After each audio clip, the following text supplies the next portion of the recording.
सत्य समाचार, निष्पक्ष समाचार, समाज बदल्ने हाम्रो अभियान।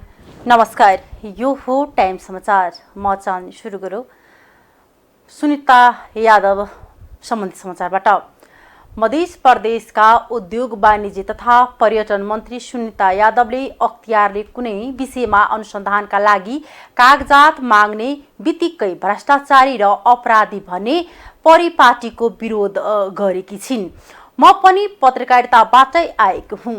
आफैले आयोजना गरेको पत्रकार सम्मेलनमा उनले भनिन्, वडा कार्यालयसँग पनि अख्तियारले आरोप लाग्दा कागजात माग्छ अनि माग्ने बित्तिकै कार्यालय प्रमुखलाई अपराधी र भ्रष्ट भन्न पाइन्छ। रकमान्तर गर्नु कुनै गलत नभएको बताउँदै उनले यो सरकारले परम्परागत रूपमा चलाउँदै आएको प्रक्रिया रहेको टिप्पणी गरिन्। अख्तियार दुरुपयोग अनुसन्धान आयोगले रकमान्तर बारे गरिरहेको अनुसन्धान बारेमा उनले भनिन्, रकमान्तरमा म मन्त्री दोषी होइन। यसमा स्वीकृति दिने अर्थ मन्त्रालय, मुख्यमन्त्री कार्यालय, मन्त्री परिषद र कार्यान्वयन गर्ने कार्यालय समेत दोषी हो। हम अहाँ देख रहल छी कि जनकपुर के विभिन्न मीडिया सब में मतलब हमरा ए मंत्रालय से जोड़ के एहि लगे जोड़ के अहाँ के विभिन्न न्यूज सब संप्रेषण भेले। हमहूँ अहाँ के जब संचार माध्यम से सुनलिए तो एक हम स्टेटस लिख एक खंडन कैने रहिए जैने अहाँ सबके रकमांतर के विषय में अहाँ के आयल रहे विषय जैने हम स्पष्ट रूप में कहने छिए कि अगर ओहन है उजूरी कोई भी हाल सके है कि एक वार्डो कार्यालय में हाले छै कतौ हाल सके छै उजूरी हालते में दोषी करार त नहीं होय छै। अहाँ के एहन विकासी कार्यालय सब में अहाँ के अख्तियार के चिट्ठी अबैत रहे ओ अति गोप्य चिट्ठी जे एले शायद अहाँ सब एते से कने अथी कहने होबे कि मंत्रालय में आयल गोप्य चिट्ठी जो ओइ मंत्रालय में नहीं अहाँ के वन मंत्रालय में आयल चिट्ठी छै। वन मंत्रालय में आयल चिट्ठी अहाँ के अति गोप्य चिट्ठी ई बाहर न्यूज अहाँ के चिट्ठी सहित गेले तो ई कते नियोजित होते ई चीज कनी अहाँ सबके बुझा वाला विषय। दोसर चीज कथी कहै छै दोषी का निवेदन पढ़ते में तो दोषी नहीं होय छै, लेकिन हमरा सब ई आभास भेले कि कते अहाँ के टिकटॉक में हम देखलिए जे किस्म से कि अख्तियार हमरा दोषीय करार क देलकै जे किस्म से अहाँ के न्यूज सब आयल रहे कि एकदम भ्रम हिसाब से आयल रहे। जब हम खुद कह रहल छी कि अख्तियार के हम सघावला तैयार छियै, हमर मंत्रालय सघावला तैयार है, या तो ई चीज कह के भेले कि कामे नहीं कर के भेले काम कर के दरमियान में अहाँ के ओला कथी भेल है स्पष्टीकरण मांग सके है जेकरा मंत्रालय देला तैयार है एने कोनो अथी नहीं छै। काल अहाँ के लोकांतर नामक अहाँ के ऑनलाइन पत्रिका, हालांकि एक पत्रिका के लागी हमरा सबके पत्रकारे सम्मेलन करऽ पड़ते ई कोनो आवश्यकता चीज नहीं छले। एहन न्यूज सब लिखैत रहे छै होइत रहे छै। अहाँ के राजनीतिक व्यक्ति पर अहाँ के ई चीज सब आलोचना विभिन्न अहाँ के ऊपर से नीचा के नेतृत्व में देखबे तो ई सामान्य चीजें ई आबि रहल छै, लेकिन अहाँ एकेटा ई न्यूज के लिखला से केलाई के लिए इहो प्रश्न अहाँ सबके उठ सके।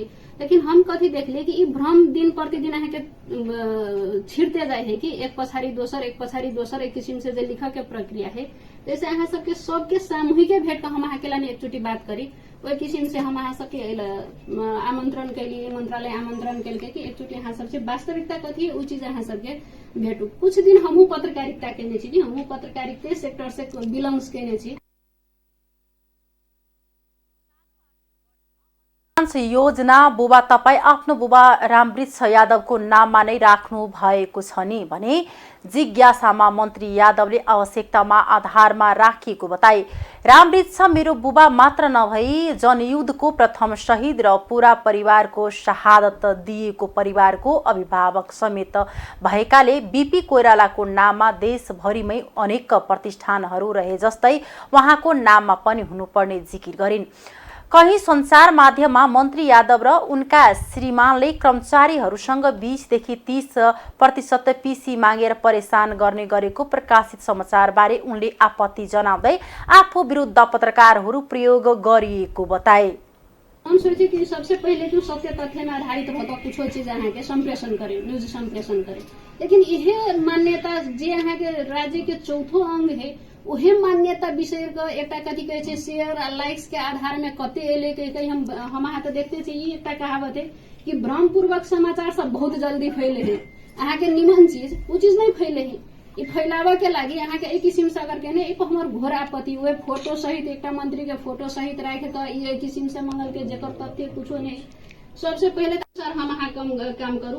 राजनीतिक नेतृत्व चाहे केकरो सबके सहयोग चाहिए। एले हमरा यहाँ के विकास के लागि, प्रदेश के आगाड़ी बढ़ावे के लागि पत्रकारिता के भूमिका है, पत्रकारों सबके भूमिका है, नेताओं के भूमिका है, एले काम करे वाला हरेक निकाय के भूमिका है। भ्रामक प्रचार सब नहीं जाए, एने अहाँ सबके विनम्र अनुरोध करे के लागि मात्र हम अहाँ सबसे एक बार भेटला चाहने छी। उनले आफ्नो बारेमा बिना जानकारी यस अघि पनि सांसद र राज्य मन्त्री रहेको, उनको क्षेत्र रौतहट रहेको र त्यहाँ अनेकन रकमान्तर गरेको झुटा कुराहरू लेखेर भ्रमको खेती गरेको उनले आक्रोश थियो। उनले आफू पहिलो पटक सांसद र मन्त्री भएको र क्षेत्र धनुषा रहेको पनि स्पष्ट पारे। नियम विपरीत मन्त्रालयका कागजात बाहिर लिक गरिएको विषयमा छानबिन भइरहेको समेत उनले बताइन्। जानकी मन्दिर परिसरभित्र लगाइएको विभिन्न प्रचार प्रसारको पोस्टर युवाहरूले हटाएका छन्। मन्दिर परिसरभित्र लगाएको गैर धार्मिक प्रचार प्रसार पोस्टर मुख्यमन्त्री एवं हिरो मोटरसाइकलको युवाहरूले हटाएका हुन्। मासका संयोजक सरोज मिश्रको नेतृत्वमा उक्त पोस्टहरू हटाएको हो। पटक पटक सरकारवाला लगायत मुख्यमन्त्री, सिडिओ, मेयर साहब एवं महन्तको ध्यानाकृष्ट गराउँदा पनि नहटाएपछि बाध्य भएर युवाहरूले हटाएको मिश्रले बताए। आगामी दिन जानकी मन्दिर परिसरमा धार्मिक तथा परिक्रमा विशेषता सहितको पोस्टर लगाउने योजना रहेको उनको भनाइ छ। प्रहरीले प्रतिबन्धित लागू औषध सहित सिराहामा 2 जना महिला पक्राउ परेकी छिन्। जिल्लाको सिराहा नगरपालिका 14 खिरौना लचका स्थित मादर सिराहा सडक खण्डमा प्रहरी चौकी खिरौना सिराहाबाट खटिएको चेकिङ टोलीले यात्रुवाहक अटो रिक्सालाई चेक जाँच गर्दा सोहीमा सवार 2 जनालाई लागू औषध सहित नियन्त्रणमा लिएको जिल्ला प्रहरी कार्यालय सिराहाले जनाएको छ। पक्राउ पर्नेमा सप्तरीको खडक नगरपालिका 5 रञ्जितपुर टोल बस्ने 25 वर्षीय निरा कुमारी चौधरी र सिराहा 17 खैरटोका बस्ने 30 वर्षीय नमिना खातुन रहेको प्रवक्ता प्रहरी नायब उपरीक्षक रविन्द्र राज पाण्डेले जानकारी दिए। निराले बोकेको ह्यान्ड ब्यागभित्र लुकाई छिपाई ल्याएको लागू औषध नाइट्रोभेट 10 लेखेको 20 पत्ता 9600 पिस ट्याब्लेट नेपाली रुपैयाँ 2850 र 3 थान मोबाइल बरामद गरेको छ भने खातुनको साथबाट 31,500 रुपैयाँ र 1 थान मोबाइल बरामद गरेको प्रहरीले जनाएका छन्। यस सम्बन्धमा थप अनुसन्धान भइरहेको प्रहरीले जनाएको छ। राष्ट्रिय परीक्षा बोर्डले यस वर्षको कक्षा 12 को नतिजा आज बेलुकासम्म सार्वजनिक गर्ने तयारी गरेको छ। गएको वैशाख 26 गतेदेखि सुरु भई जेठ 5 गते सम्पन्न भएको परीक्षाको नतिजा आज सार्वजनिक गर्ने गरी अन्तिम तयारी गरिरहेको बोर्डको परीक्षा नियन्त्रण कार्यालयले जनाएको छ। कार्यालयका अनुसार आज बेलुकासम्म नतिजा सार्वजनिक गर्ने गरी काम भइरहेको छ। प्राविधिक समस्या आए मात्रै भोलिका लागि सर्नेछ, अन्यथा आजै नतिजा सार्वजनिक गर्नेछ। देशभरका 1457 परीक्षा केन्द्रबाट करिब 4,67,389 विद्यार्थी कक्षा 12 को परीक्षामा सहभागी भएका थिए। बोर्डका अनुसार यस वर्ष 56,000 भन्दा बढी विद्यार्थी ग्रेड वृद्धि परीक्षामा सहभागी भएका थिए। बोर्डले विद्यार्थीको प्राप्ताङ्क एन्ट्री र रुजु गर्ने काम गरिसकेको छ। प्रत्येक विषयको सैद्धान्तिकतर्फ न्यूनतम 35% अङ्क प्राप्त गरे मात्रै विद्यार्थीले ग्रेड सिट प्राप्त गर्ने व्यवस्था गरेको छ। गएको वर्ष कक्षा 12 मा 49% विद्यार्थीले मात्र ग्रेड सिट प्राप्त गरेका थिए। लेटर ग्रेडिङ निर्देशिकमा संशोधन गरेर जुन विषयमा एनजी हुन्छ त्यही विषयमा मात्रै ग्रेड वृद्धि परीक्षा दिन पाउने व्यवस्था गरिएको छ। यसअघि 2 भन्दा बढी विषयमा एनजीआई अर्को वर्ष सबैभन्दा विषयको परीक्षा दिनुपर्ने बाध्यता थियो। भोलि बुधबारका लागि बोलाइएको राष्ट्रिय सभा बैठक सरेको छ। बुधबार दिउँसो 1:01 लागि बोलाइएको राष्ट्रिय सभाको बैठक भदौ 5 गते मंगलबार दिउँसो 1:01 बस्ने गरी सारिएको संघीय संसद सचिवालयका महासचिव भरतराज गौतमले जारी गरेको सूचनामा उल्लेख छ। राष्ट्रिय सभाको बैठक उक्त दिन र समयमा नराख सत्तापक्ष र प्रमुख प्रतिपक्ष दलले आग्रह गरेकाले राष्ट्रिय सभा नियमावली 2075 को नियम 6 को उपनियम 3 बमोजिम सम्मान्य अध्यक्षज्यूले 2080 साल भदौ 5 गते मंगलबार अपराह्न बजेर 1 मिनटमा बस्ने गरी निर्धारण गर्नुभएको बेहोरा मान्य सदस्यहरूको जानकारीको लागि यो सूचना प्रकाशन गरिएको छ। जारी सूचनामा उल्लेख छ, सुन तस्करी प्रकरणको छानबिन गर्न उच्च स्तरीय समिति गठनको माग राखेर प्रमुख प्रतिपक्षी एमाले सदन अवरुद्ध गर्दै आएको छ। नेकपा माओवादी केन्द्रका उपाध्यक्ष एवं पूर्व सभामुख कृष्णबहादुर महराले सुन तस्करी प्रकरणको अनुसन्धानमा सघाउन आफू तयार रहेको बताउनु भएको छ। आज मङ्गलबार दाङमा भएको कार्यक्रममा महराले आफूलाई जोडेर आएका विषयमा प्रश्न पार्दै अनुसन्धानमा सघाउन तयार रहेको जनाउनु भएको हो। विद्युतीय चुरोट अर्थात् भेपभित्र लुकाएर ल्याएको 9 किलो सुन तस्करी प्रकरणमा कृष्णबहादुर महरा र उहाँका छोराको नाम जोडिएको छ। अनुसन्धानका लागि बोलाउनुस् भनेको तर सम्बन्धित निकायबाट आफूलाई नबोलाएको महराको दाबी छ। सुन प्रकरणबारे अनुसन्धानका लागि मलाई बोलाउनुस् पनि भनेकै छु, तर बोलाउँदैनन्, म के गरौँ उहाँले भन्नुभयो। महराले सुन तस्करी प्रकरणमा नाम जोडिएका चिनिया व्यापारी वाङलाई 10 वर्ष अघिदेखि फलफुल व्यापारीको रूपमा मात्र चिनेको पनि बताउनुभयो। वाङले मेरो महत्त्वपूर्ण सामना भन्सारमा रोकियो भनेका थिए। उनले सुनको स पनि उच्चारण गरेका थिएनन्। मैले चाहिँ कानुन अनुसार छुट्नुपर्ने सामान हो भने कानुन हेरेर छाडिदिनु होला मात्रै भएको हो। मैले सुन भन्ने थाहा पाएको थिएन, महराले भन्नुभयो। आफूलाई यो प्रकरणमा किन जोडियो र केही समूह किन पछि लागेका छन् भनेर अचम्म लागेको महराको भनाइ छ। सुन तस्करी प्रकरणमा थप 3 जना चिनिया नागरिक पक्राउ परेका छन्। 2 श्रावणमा त्रिभुवन अन्तर्राष्ट्रिय विमानस्थल भन्सार कार्यालयबाट जाँच पास भएर बाहिरिएको सुन तस्करी प्रकरणमा मङ्गलबार थप पक्राउ परेका थप 3 जनाको साथबाट 30 लाख रुपियाँ पनि बरामद गरेको नेपाल प्रहरीको केन्द्रीय अनुसन्धान ब्युरो CIB ले जनाएको छ। 2 श्रावणमा राजस्व अनुसन्धान विभागको टोलीले बरामद गरेको सुनको पाग्लने काम मङ्गलबार सकिएको छ। मोटरसाइकल र स्कुटीको ब्रेक सू भित्र राखेर भित्रियाएको उक्त सुन गलिसकेकाले तौलबारे मङ्गलबार जानकारी दिने तयारी गरिएको छ। सोमबार ब्रेक सूबाट सुन बाहिर निकाल्दा 60 केजी 789 ग्राम भएको छ। आर्थिक समाचार।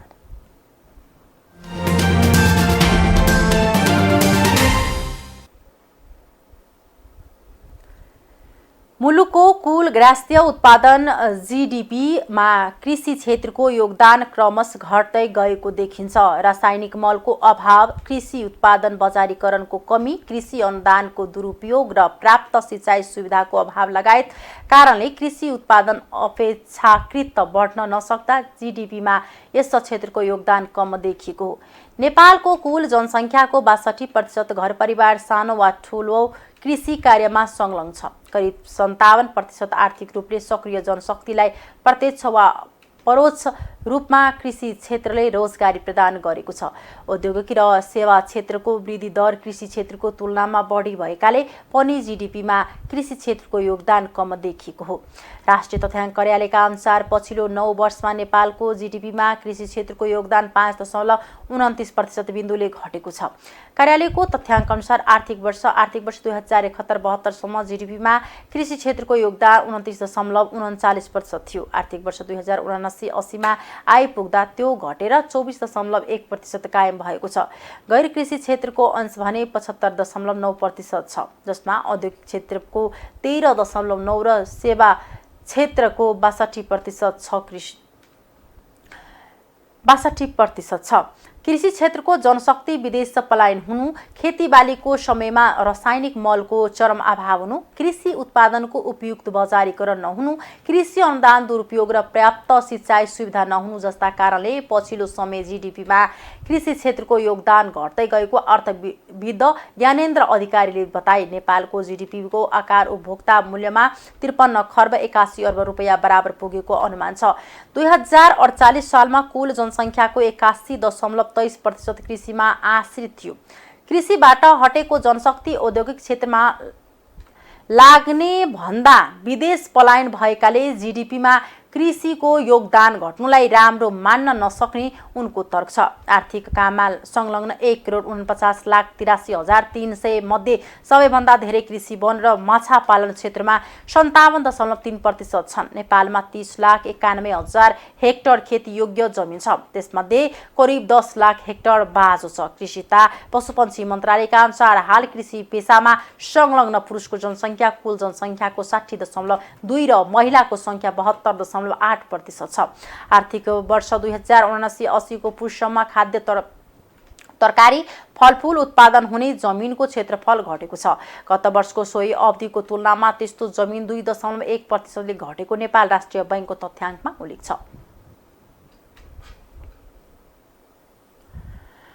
अन्तर्राष्ट्रिय समाचार।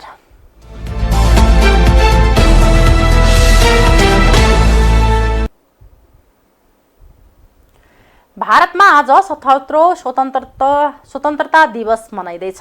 दिवस मनाउनका लागि राजधानी नयाँ दिल्लीमा सुरक्षा व्यवस्था कडा पारिएको छ। त्यहाँ 10,000 भन्दा धेरै सुरक्षाकर्मी परिचालन गरिएको छ। सन् 1947 अगस्त 15 मा भारत बेलायतबाट स्वतन्त्र भएको थियो। भारतले हरेक वर्ष अगस्त 15 तारिकमा स्वतन्त्रता दिवस मनाउने गर्दछ। दिवसको अवसरमा लाल किल्लामा हुने कार्यक्रमलाई प्रधानमन्त्री नरेन्द्र मोदीले सम्बोधन गर्ने तयारी छ। मोदी लगातार 10औं पटक स्वतन्त्रता दिवस समारोहलाई सम्बोधन गर्ने प्रधानमन्त्री हुनुहुन्छ। हिजो पाकिस्तानले स्वतन्त्रताको 76औं वार्षिक उत्सव मनाएको थियो। भारतको उत्तरी पहाडी राज्य हिमाचल प्रदेशमा बाढीका कारण ज्यान गुमाउनेको संख्या 51 पुगेको छ। हिमाचलका मुख्यमन्त्री सुखविन्दर सिंह सुखुले वर्षा प्रभावित क्षेत्रमा अझै धेरै मानिस फँसेको र मृतकको संख्या बढ्न सक्ने बताउनु भएको छ। त्यहाँ खोजी र उद्धारको काम निरन्तर भइरहेको छ। ठूलो वर्षा र बाढीले जनजीवन प्रभावित भएको छ। राज्य सरकारले सबै विद्यालय, कलेज र अन्य शैक्षिक संस्थाहरू बन्द गर्ने निर्देशन दिएको भारतीय सञ्चार माध्यमले जनाएका छन्। भारतको मौसम विज्ञान विभागले हिमाचलमा अझै केही दिन वर्षाको सम्भावना रहेको जनाएको छ। मुसलधारे वर्षाका कारण उत्तरी राज्य उत्तराखण्ड र हिमाचल प्रदेशमा भवन, सडक तथा पुलहरू भत्किएका छन्। हिमाचल राज्यको आपतकालीन कार्य सञ्चालन केन्द्रका अनुसार त्यहाँका 750 भन्दा धेरै सडक बन्द भएका छन्। रुसको दक्षिणी क्षेत्र डागेस्तानको एउटा पेट्रोल पम्पमा विस्फोटक हुँदा कम्तीमा 12 जनाको ज्यान गएको छ। घटनामा 60 जना भन्दा धेरै घाइते भएका छन्। रुसी अधिकारीहरूका अनुसार ज्यान गुमाउनेमा केही बालबालिका समेत रहेका छन्। ज्यान गुमाउनेको संख्या 25 जना भन्दा धेरै हुन सक्ने अनुमान गरिएको छ, तर आधिकारिक पुष्टि हुन नसकेको बीबीसीले जनाएको छ। आगोमा जलेर गम्भीर घाइते भएकाहरूलाई उपचारका लागि राजधानी मस्को लगिएको छ। विस्फोटपछि पेट्रोल पम्पमा आगलगी भएको थियो। क्यास्पियन सागरको तटमा रहेको क्षेत्रीय राजधानी मखाचकला शहरमा भएको विस्फोटको कारण अहिलेसम्म खुल्न सकेको छैन। सहयोगको संख्यामा अग्नि नियन्त्रक परिचालन गरी आगो नियन्त्रणमा लिएको छ। त्यहाँ झण्डै 260 जना आपतकालीन कर्मचारीलाई परिचालन गरिएको छ। आगो 600 वर्ग मिटर क्षेत्रमा फैलिएको छ। मखाचकला मस्कोबाट झण्डै 1600 किलोमिटर टाढा पर्छ। खेलकुद समाचार।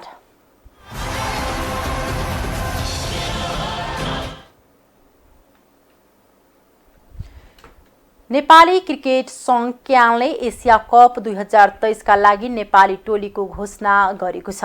सोमबार नेपाली क्रिकेट टिमका मुख्य प्रशिक्षक मोन्टी देसाईले रोहित कुमार पौडेलको कप्तानीमा 17 सदस्यीय टोलीको घोषणा गरेका हुन्। एसिया कप अगस्त 30 देखि सेप्टेम्बर 17 सम्म पाकिस्तान र श्रीलङ्कामा हुनेछ। समूह ए मा नेपाल सहित भारत र पाकिस्तान छन्। यस्तै समूह बी मा बङ्गलादेश, श्रीलङ्का र अफगानिस्तान छन्। नेपालले पहिलो खेल अगस्त 30 मा पाकिस्तानसँग मुल्तानमा खेल्नेछ। यस्तै नेपालले दोस्रो खेलमा सेप्टेम्बर 4 मा भारतसँग श्रीलङ्कामा खेल्नेछ। नेपालले पहिलो पटक एसिया कप खेल्न लागेको हो।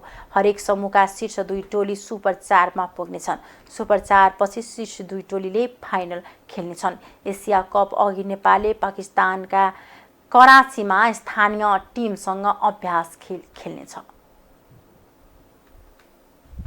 हस्, अहिलेको लागि टाइम समाचार यति नै। हेर्दै गर्नुहोला टाइम्स टेलिभिजन। म चाँदनी बिदा चाहन्छु। नमस्कार।